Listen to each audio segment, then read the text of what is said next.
সনাতন ধর্মে গোমাংস ভক্ষণ শাস্ত্রীয়ভাবে ও নীতিগতভাবে সম্পূর্ণ নিষিদ্ধ। বেদ ও বৈদিক শাস্ত্রসহ বিভিন্ন পুরাণাদি শাস্ত্রে ও বিভিন্ন স্থানে স্পষ্ট গোহত্যা নিষেধ করা হয়েছে। সনাতন ধর্মের প্রতি শাস্ত্রে গোহত্যা সম্পূর্ণভাবে নিষিদ্ধ। উপরোক্ত গো রক্ষা করতে বলা হয়েছে বারবার। নবজাত মানব শিশু যেমন মায়ের দুগ্ধ পান করে তার জীবন রক্ষা করে, তেমন বিকল্প হিসেবে সে চাহিদা পূরণ করে গোমাতা।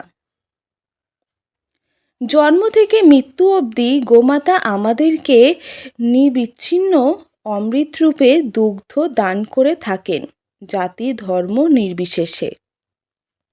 বেদে বলা হয়েছে, এই গাভী রুদ্রগণের মাতা, বসুগণের দুহিতা, আদিত্যগণের ভগিনী, অমৃতস্বরূপ দুগ্ধের আবাসস্থান।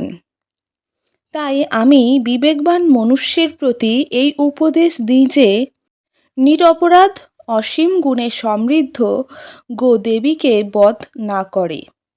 অর্থাৎ গাভী হল রুদ্রগণের মাতা, বসুগণের পুত্রী, আদিত্যগণের বোন।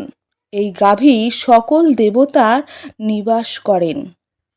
গাভীর মধ্যে দুগ্ধরূপী অমৃত রয়েছে, অতএব গাভী সর্বপ্রকারের পূজ্য। এই কারণে এটি বধের যোগ্য নয়। যে প্রাণসমূহের মধ্যে সবচেয়ে অধিক সরল এই গাভীকে হত্যা করে সে পাপ করে। গোজাতিকে সর্বপ্রকারে রক্ষা করা উচিত। গোহত্যা শাস্তিযোগ্য।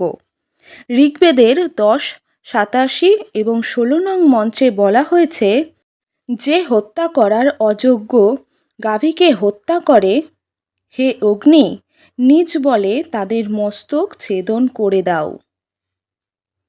হরে কৃষ্ণ, রাধে রাধে, জয় গোপাল, শ্রী গুরু জয়।